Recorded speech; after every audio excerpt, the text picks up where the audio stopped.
교재 55페이지를 제가 읽겠습니다. 74편에서 시인은 성소가 파괴된 고통 속에서 구해주시기를 하나님께 호소합니다. 창조의 권능으로 원수의 능력을 멈추시고 비천한 자를 건져주시기를 구합니다. 75편에서 시인은 은총을 베푸신 하나님께 감사하며 때가 되면 악인은 심판받고 신실한 자는 높임을 받을 것이라고 말합니다. 사람을 낮추고 높이시는 분은 하나님이시기에 시인은 그러한 하나님을 항상 찬양할 것이라고 고백합니다. 아멘. 네, 오늘 우리가 읽은 시편 74편은요 주전 586년에 그 당시 세계 최강대국이었던 바벨론이 예루살렘을 함락시키고 예루살렘의 성전을 무너뜨리고 그 폐허의 현장에서 불려졌던 탄식의 노래입니다. 여러분, 표제를 보면 이 시는 아삽의 마스길이라 되어 있는데요, 아삽은 다윗 시대의 찬양 대장이었습니다. 그런데 예루살렘이 멸망한 시기는 그로부터 400년 뒤입니다. 그렇기 때문에 이 시의 시인은 누구냐?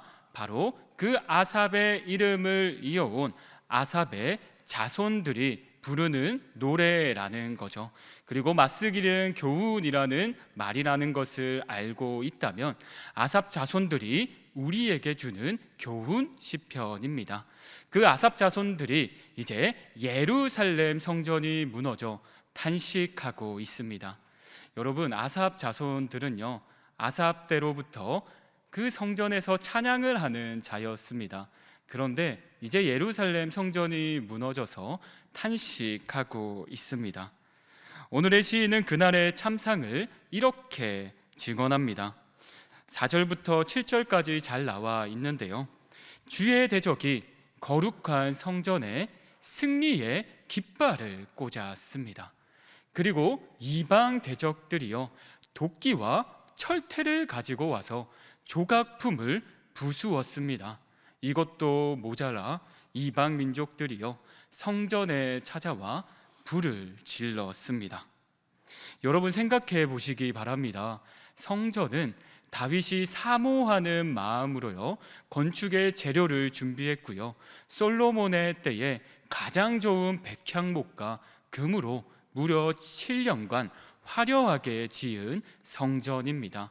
그 성전에서는요 400년 동안 많은 이스라엘 백성들이 찾아와 제사를 드리고요, 눈물로써 찬양도 하고요, 기쁨으로 찬양도 했던 곳입니다. 그런데 그 성전이 무너졌습니다. 이것은 이스라엘 백성에게 단순히 건물 하나가 무너진 게 아닙니다. 무엇이 무너진 것입니까? 이스라엘 백성의 정체성과 신앙이 무너진 것을 나타내는 것입니다. 여러분, 우리 인생에도 이러한 충격적인 사건이 찾아올 때가 있습니다. 내가 평생 건강할 줄 알았는데 나에게 예상치 못한 질병이 찾아올 때, 내가 지금까지 차곡차곡 잘 쌓아온 물질적인 기반이 하루아침에 흔들릴 때, 내가 정말 믿고 있었던 내 친구, 내 지인에게 배신을 당할 때, 그때 우리의 입술에서는 나도 모르게 탄식이 나옵니다. 성전이 무너진 그날 이스라엘 백성들의 입술에서도 탄식이 나왔습니다. 우리 1절의 말씀을 함께 읽도록 하겠습니다. 하나님이여, 주께서 어찌하여 우리를 영원히 버리시나이까? 어찌하여 주께서 기르시는 양을 향하여 진노의 연기를 뿜으시나이까? 아멘.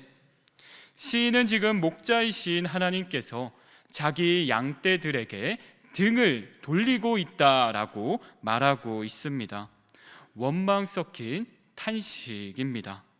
이 원망 섞인 탄식은요 9절에 좀 더 강화가 되는데요, 우리 9절의 말씀을 함께 읽도록 하겠습니다. 우리의 표적은 보이지 아니하며 선지자도 더 이상 없으며 이러한 일이 얼마나 오래는지 우리 중에 아는 자도 없나이다. 아멘. 여러분, 이 말씀이 얼마나 절망적입니까? 하나님이 함께 하신다는 증거, 표적도 보이지 않습니다. 하나님의 뜻을 전해줄 선지자도 없다라고 합니다. 이 고통이, 이 고난이 언제 끝날지도 모른다라고 합니다.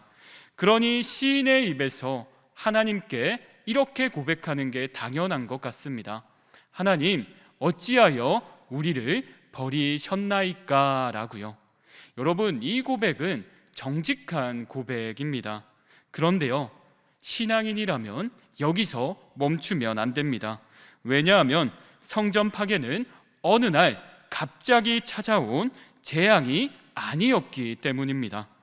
사실 하나님은 성전이 무너지기 전에 예레미야 선지자를 통하여서 끊임없이 경고했습니다. 예레미야 7장 4절의 말씀을 보면 이런 말씀이 있습니다. 제가 읽어드리도록 하겠습니다. 너희는 이것이 여호와의 성전이라, 여호와의 성전이라, 여호와의 성전이라 하는 거짓말을 믿지 말라. 당시 이스라엘 백성들은 자신의 삶이 어떠하든지 상관없이요, 우리 나라에 주님이 성전이 있는 한 우리는 안전하다라고 생각했습니다. 그런데 여러분, 성전은요, 하나님 앞으로 나아가는 자리였습니다. 그런데 어느 순간 성전 자체가 우리의 안전을 보증해 주는 자리가 되었습니다. 예배는 하나님께 엎드리는 자리였는데 예배가 형식적인 종교 의식이 되었습니다. 하나님의 백성이 가지는 거룩한 사명은요, 거룩한 특권 의식이 되었습니다. 그래서 예레미야는 계속 외치는 것입니다. 성전이 너희를 지켜주는 것이 아니다. 너희는 너희의 삶을 여호와께 돌이켜야 한다라고요. 그리고 예레미야 선지자뿐만 아니라 호세아와 이사야, 많은 선지자들이 끊임없이 외쳤습니다. 그런데 그 소리를 이스라엘 백성들은 외면했던 것입니다. 이처럼 성전의 파괴는요, 갑작스러운 재앙이 아니었습니다. 오랫동안 예고되었던 경고가 현실이 된 것입니다. 그러므로 무너진 자리에서 우리가 던져야 할 질문은 더 깊어져야 합니다. 하나님, 왜 우리를 버리셨습니까?가 아니라, 하나님, 나의 삶에 하나님을 왕으로 모시지 못한 아는 그 자리가 어디입니까? 라고 하나님께 기도해야 한다라는 것이죠. 그래서 하나님, 나를 얼마나 오래 참으셨습니까? 그 많은 선지자를 통해서 외쳤는데 내가 외면할 때 하나님께서는 얼마나 오래 참으시고 보호해 주셨습니까? 거기에 대한 감사가 일어난다면요, 우리는 그 무너진 자리에서 주님 앞에 회개하며 다시금 하나님께 신뢰를 회복할 수 있습니다. 이스라엘 백성은 그 신뢰를 회복하여 12절 말씀에 이렇게 고백하고 있습니다. 우리 12절 말씀을 함께 읽도록 하겠습니다. 하나님은 예로부터 나의 왕이시라, 사람에게 구원을 베푸셨나이다. 아멘. 여기서 시인은 다시 하나님을 나의 삶의 왕으로 고백합니다. 성전이 무너진 자리에서 시인이 먼저 회복한 것은요, 성전 자체가 아니라 하나님에 대한 마음이었습니다. 나의 삶에 하나님을 온전히 모시는 것이었습니다. 그래서 시인은 고백하고 있는 것입니다. 하나님은 예전부터 나의 왕이셨습니다 라고요. 이 말은요, 나의 삶의 각오와 나의 민족들 가운데 하나님은 왕이셨다라는 고백입니다. 시인은 과거에 하나님께서 자기의 백성들을 어떻게 구원해 주었는지를 설명하는데요, 그 설명을 보면요, 하나님께서는 이스라엘 백성들이 홍해에 가로막혔을 때 홍해를 가르신 분이다라고 말하고 있습니다. 그리고 하나님께서는요, 리워 야단을 무너뜨린 분이시다라고 말하고 있습니다. 여기서 말하는 리워 야단은 무엇입니까? 인간의 힘으로 어떻게 할 수 없는 악의 세력을 말합니다. 그 세력을 주님께서는 무너뜨리시는 분이십니다라고 고백하고 있는 것이죠. 여러분, 이것이 무너진 자리에서 성도가 붙들어야 할 믿음의 기도이자 고백입니다.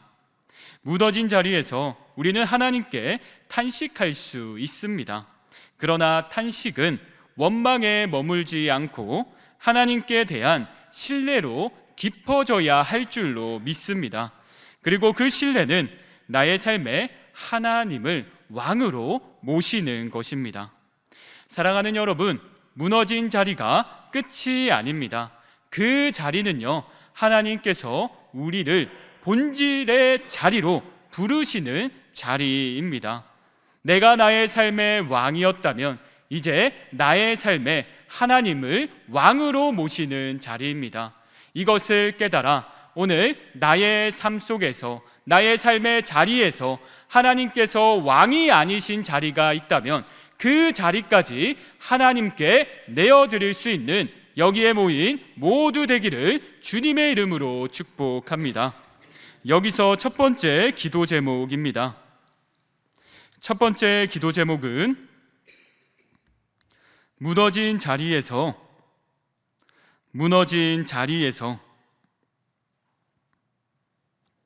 하나님을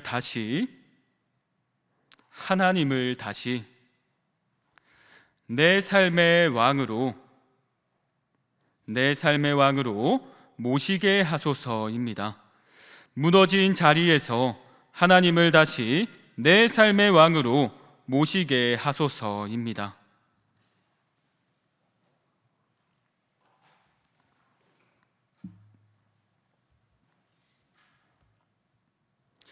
여러분, 시편 74편은 성전이 무너진 자리에서 드리는 탄식의 고백이었습니다.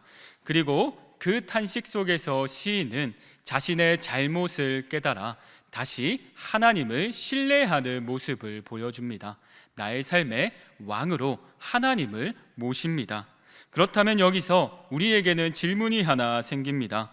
정말 하나님이 내 삶의 왕이시라면 우리는 하나님을 언제까지 신뢰해야 하는가입니다.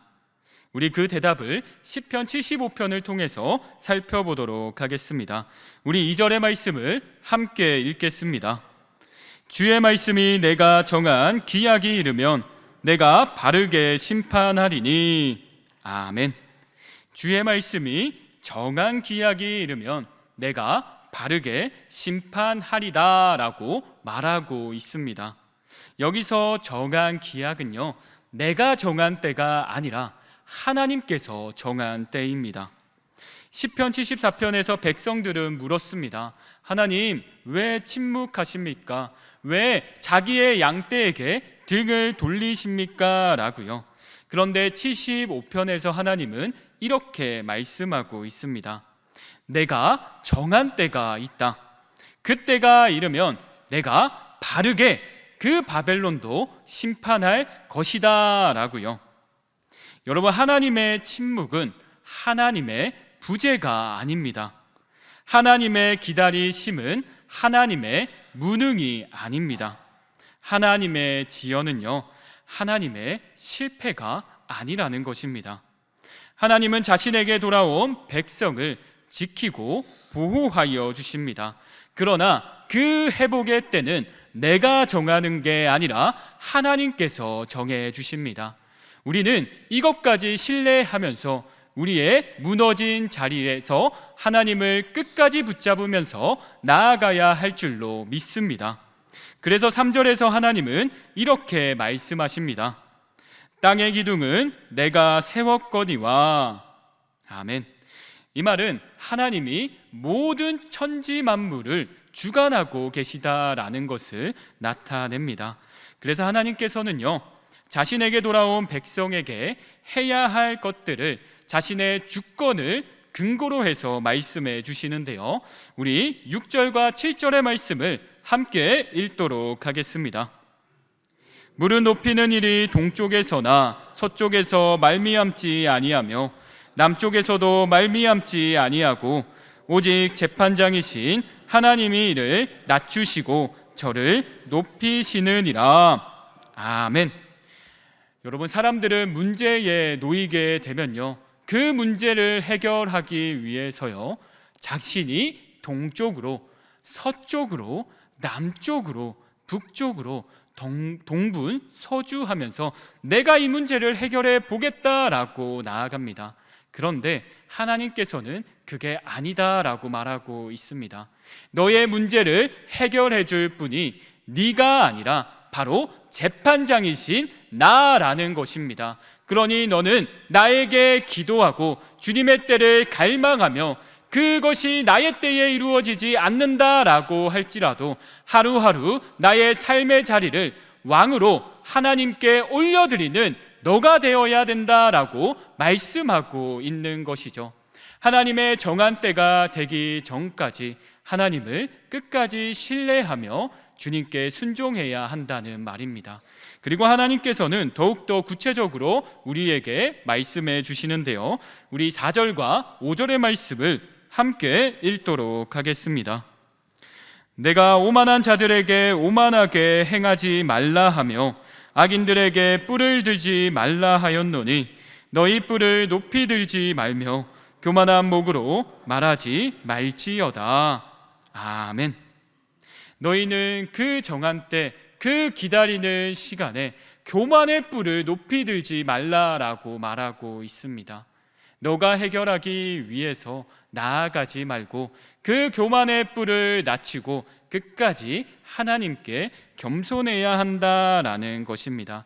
그리고 10절에서 하나님께서는 이렇게 선언하십니다. 악인들의 뿔을 다 베고 의인의 뿔은 높이 들리로다. 결국에는 하나님께서는 그렇게 하나님을 다시 붙잡은 백성들, 그 의인을 다시 높이 든다라고 말하고 있습니다. 여러분, 이게 하나님의 나라의 영적 원리입니다. 여러분, 하나님을 왕으로 모신다는 것은 말로만 하나님이 나의 왕이십니다 라는 고백이 아닙니다. 하나님을 왕으로 모신다는 것은요, 내 인생의 높낮이를 하나님께 맡겨드리는 것입니다. 내 억울한 판결을 하나님께 맡겨드리는 것입니다. 내가 해결하려는 것을 먼저 하나님께 맡겨드리는 것입니다. 여러분, 우리의 시계는 조급합니다. 그러나 하나님의 시계는 틀리지 않습니다.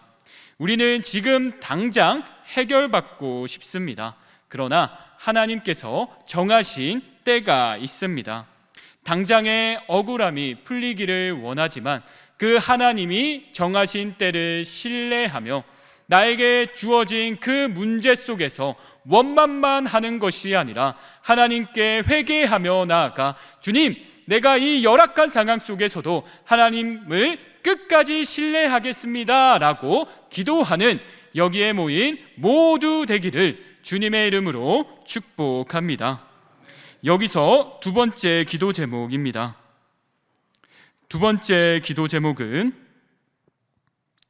교만의 뿔을 내려놓고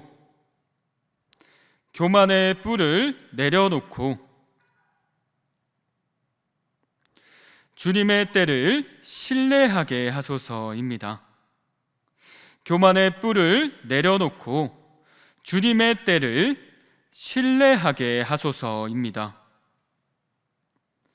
이제 오늘 말씀을 놓고 기도하겠습니다. 첫 번째 기도 제목은 무너진 자리에서 하나님을 다시 내 삶의 왕으로 모시게 하소서입니다. 두 번째 기도 제목은 교만의 뿔을 내려놓고 주님의 때를 신뢰하게 하소서입니다. 이어서 위임 목사님의 안식월 일정 가운데 영육간의 강건함을 위해서 기도해 주시기 바랍니다. 우리 함께 기도하겠습니다. 주여 믿습니다. 주여 믿습니다. 주여 믿습니다.